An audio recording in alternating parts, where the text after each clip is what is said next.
জুড়ে ফের আগুন। গতকালের পর আজ ফের আগুন। ডোম জুড়ে আজ বন্ধ কারখানায় আগুন লাগে। 4টি ইঞ্জিনের চেষ্টায় আগুন নিয়ন্ত্রণে আসে। দেবাশিস আমাদের প্রতিনিধির সঙ্গে কথা বলবো। দেবাশিস, গতকাল বিধ্বংসী আগুন, তারপর আজ ফের আগুন লাগলো। দেখো, আগুন আতঙ্কের মুহূর্তে কিন্তু দুর্যোগ কাজ করছে। গতকালের যে ভয়াবহ আগুন, যে বিধ্বংসী আগুন আমরা দেখতে পাই, যে ছবি দেখতে পাই, তারপরে রাত পেরোতে না পেরোতেই ফের আগুন আতঙ্কে ছড়ায়। ডোমজুড়ে কাটলিয়া অঞ্চল, সেখানে ইন্ডাস্ট্রিয়াল একটি পার্ক হয়েছে।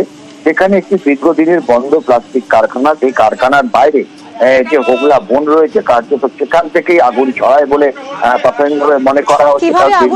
কিছু জানা যাচ্ছে? দেখো, দমকলের তরফে জানানো হয়েছে যেহেতু দীর্ঘদিন বন্ধ এই কারখানা, সেখানে ইলেকট্রিক লাইনও সেখানে ছিল না, ফলে দমকল মনে করছে যে হোগলা বন রয়েছে, অর্থাৎ জঙ্গল রয়েছে, সেখানে কিন্তু এই ভারী গরমের জেরে সেখান থেকে আগুন লাগে। এবং যেহেতু দাহ্য পদার্থ বেশ কিছু সেখানে পড়েছিল, প্লাস্টিক কারখানা মজুত করা ছিল প্লাস্টিক, সেখানে কিন্তু আগুন ছড়িয়ে পড়ে। দমকলের 4টি ইঞ্জিন কোনো রকম রিস্ক না নিয়েই গতকালের থেকে শিক্ষা নিয়ে ঘটনাস্থলে পৌঁছে একসাথে দমকলের 4টে ইঞ্জিন 1 ঘন্টার মধ্যে চেষ্টায় আগুন কিন্তু পুরোপুরি নিয়ন্ত্রণে আনে। আশেপাশে বেশ কয়েকটি কারখানায় আগুন ছড়িয়ে পড়ার আশঙ্কা থাকলেও সাধারণ মানুষজন, এলাকার গ্রামবাসীরা, তারা কিন্তু কার্যত প্রথম 1 ঘন্টা নিজেদের চেষ্টায় সেই আগুনকে অনেকটাই কন্ট্রোলে নিয়ে আসে এবং পরবর্তীকালে দমকল দিয়ে আগুন পুরোপুরি নিয়ন্ত্রণে নিয়ে আসে।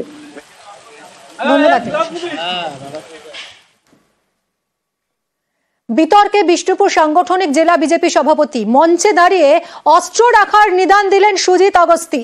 ঝাঁটার বদলে বাড়িতে অস্ত্র রাখার নিদান দিয়েছেন তিনি। লাঠি অস্ত্র দল দেবে বলে দাবি বিজেপি নেতার। আমি বলছি প্রত্যেকটি হিন্দুকে ভারতীয় জনতা পার্টির পাশে থাকবে। যে ধরনের দরকার হবে অস্ত্র থেকে শুরু করে লাঠি সোটা ভারতীয় জনতা পার্টি দেবে। ভারতীয় জনতা পার্টি দিয়ে সশস্ত্র লড়াই করবে। এই লড়াই হিন্দুদের টিকে থাকা লড়াই, এই লড়াই হিন্দুদের অস্তিত্বের লড়াই, এই লড়াই হিন্দুদেরকে জিততে হবে, তবে এই পশ্চিমবাংলায় আমরা বাস করতে পারবো বন্ধু, নচেত এই পশ্চিমবাংলা আমাদেরকে ছাড়তে হবে। কথা বলবো দেবব্রত আমার সহকর্মীর সঙ্গে। দেবব্রত, লাঠি অস্ত্র দল দেবে বলে দাবি করছেন এই বিজেপি নেতা, এবং সেই একই মঞ্চে ছিলেন বিজেপি সাংসদ সৌমিত্র খাও। তাহলে এটা কি দলের অবস্থান বলা যায়? একেবারে দেখো, একাধিকবার বিভিন্ন নেতা কর্মীর মুখে এই কটু কথা উঠে এসেছে। একাধিকবার বিজেপি নেতারা এই কথা বলেছে। আবার কাল সেই বিতর্ক উস্কে বিষ্ণুপুর সাংগঠনিক জেলা বিজেপির সভাপতি সুজিত অগস্তি তিনি মন্তব্য করেন। পাশেই বসেছিলেন বিষ্ণুপুরের বিজেপি সাংসদ সৌমিত্র খা। তিনি বলেন যে তাদের নেতা কর্মীরা সমস্ত মানুষকে অস্ত্র রাখার নিদান দিয়েছেন। এবার তিনি বলেন যে অস্ত্র রাখুন আপনারা, প্রত্যেকের ঘরে যোগান দেবে বিজেপি, অর্থাৎ ভারতীয় জনতা পার্টি অস্ত্রের যোগান দেবে। একেবারে চাঞ্চল্যকর মন্তব্য করে বসেন বিষ্ণুপুর সাংগঠনিক জেলা বিজেপি সভাপতি। গতকালকেই চাকরি হারাদের যে ঘটনা, সেই ঘটনা নিয়ে বিষ্ণুপুরের এসডিও অফিসের সামনে একটি অবস্থান বিক্ষোভ ছিল, সেখানে বক্তব্য রাখছিলেন বিষ্ণুপুর সাংগঠনিক জেলা সভাপতি। ঠিক তখনই তিনি বক্তব্য রাখতে গিয়ে চাঞ্চল্যকর মন্তব্য করে বসেন। বিষয়টি নিয়ে একেবারে তৃণমূল কটাক্ষের সুরেই বলছে, কারণ শান্ত বাংলাকে অশান্ত করার চেষ্টা করছে বিজেপি, কারণ এই ধরনের কথা বলে তারা বাজার গরম করার চেষ্টা করছে। একেবারে নিন্দার সুরেই তারা দেখছেন। বিষয়টি নিয়ে আমরা যখন জেলা সভাপতির কাছে জানতে চাই, তিনি তখনও তার বক্তব্যে অনড় থাকেন। তিনি বলেন এটাই প্রয়োজন, কারণ যেভাবে পরিস্থিতি তৈরি হচ্ছে। মিমি, এদিকে নিজের বক্তব্যে অনড় এই বিজেপি নেতা। মঞ্চে তো বলেইছেন, মঞ্চ থেকে নেমে কি বলেছেন শুনুন। পরিস্থিতি চলছে, যেভাবে জিহাদিরা আক্রমণ করছে, হিন্দুদের বাড়িতে ঝাঁটা ছাড়া কিছু থাকে না। তাই ঝাঁটাটাকে চেঞ্জ করে ঝাঁটা যেটার ব্যবহার হবে সেটা করুন, বাকি অস্ত্র নিশ্চিত রাখতে হবে। লড়াই করতে হবে, লড়াই ছাড়া বাঁচবার রাস্তা নেই। 15 বছর পর রাস্তা সারাই হলো গোয়ালপুকুরে।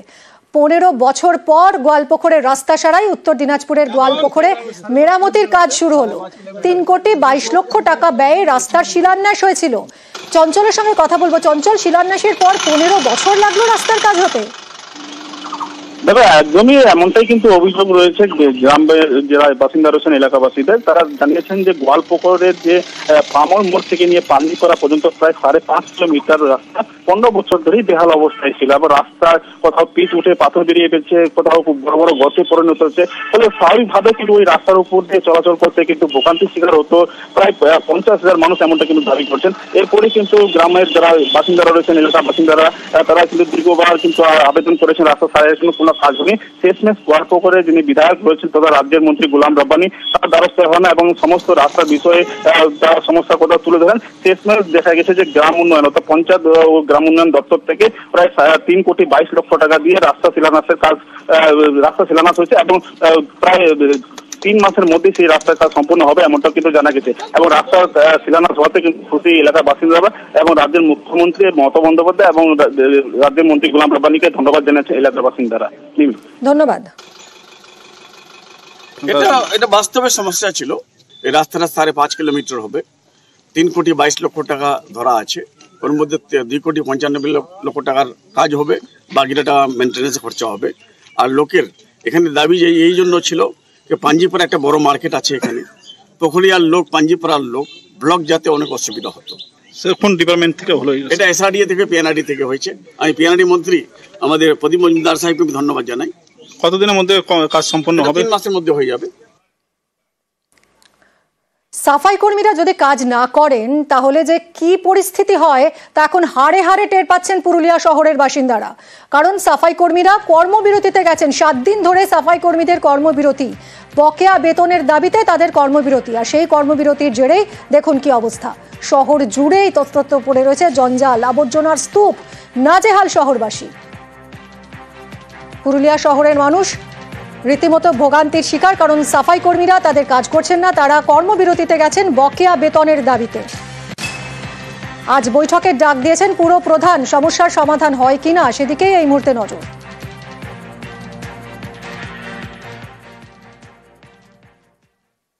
জঞ্জাল সাফাই, কোথাও ব্যক্তিগত উদ্যোগ, কোথাও আবার সরকারি। আলিপুরদুয়ার জেলা হাসপাতালে প্রায় 20 বছরের জমা আবর্জনা সরাতে ডাকা হয়েছে টেন্ডার। শিলিগুড়ির পানিঘাটায় জঞ্জাল সরিয়ে তৈরি করা হয়েছে সেলফি জোন।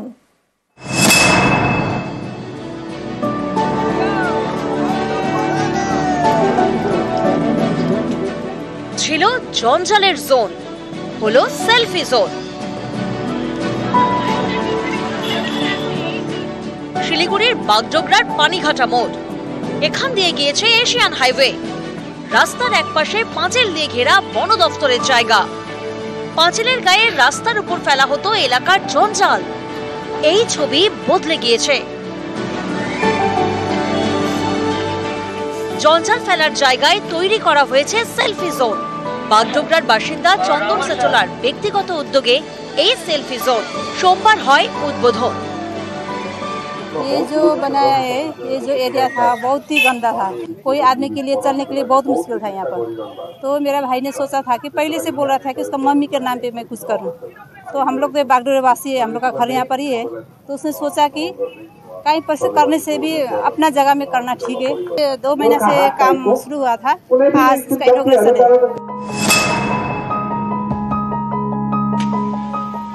রাস্তার পাশে পাঁচিলের গায়ে আঁকা হয়েছে নানা ছবি, তৈরি করা হয়েছে বসার জায়গা। এখানে বসে আড্ডা দেওয়া যাবে, ছবিও তোলা যাবে, ইচ্ছে মতো সেলফি। বহুবার মাইকিং করে আমরা অনেক চেষ্টা করেছি, কিন্তু সেই জায়গাটা নোংরা ফেলা বন্ধ করতে পারিনি। যারা এটা বানাতে যে খরচ বহন করেছে, তার জন্য তাদেরকে ধন্যবাদ।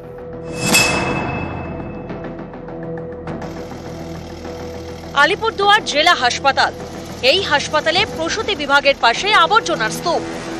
দেখতে ছোটখাটো একটা ভাগাড়ের মতো। প্রায় 20 বছর ধরে এখানেই হাসপাতালের আবর্জনা ফেলা হয়, যা এবার সাফাই করার প্রক্রিয়া শুরু হয়েছে। যে ঠিকাদার সংস্থা টেন্ডার পেয়েছে তাদের বলা হয়েছে 60 দিনে জঞ্জাল সাফাই করতে।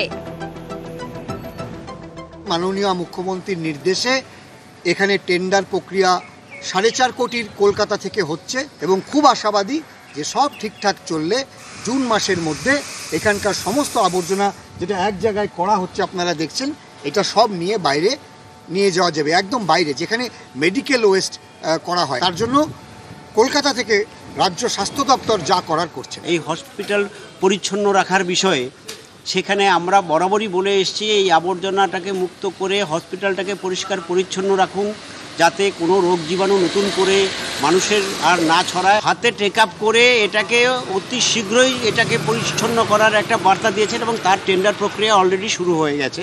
টেন্ডার প্রক্রিয়া হয়ে যাওয়ার পর এটা এখন পরিচ্ছন্নতার কাজের দিকে এগিয়ে যাচ্ছে। শিলিগুড়ি থেকে বিশ্বজিৎ মিশ্র এবং আলিপুরদুয়ার থেকে রাজকুমার কর্মকার, নিউজ 18 বাংলা।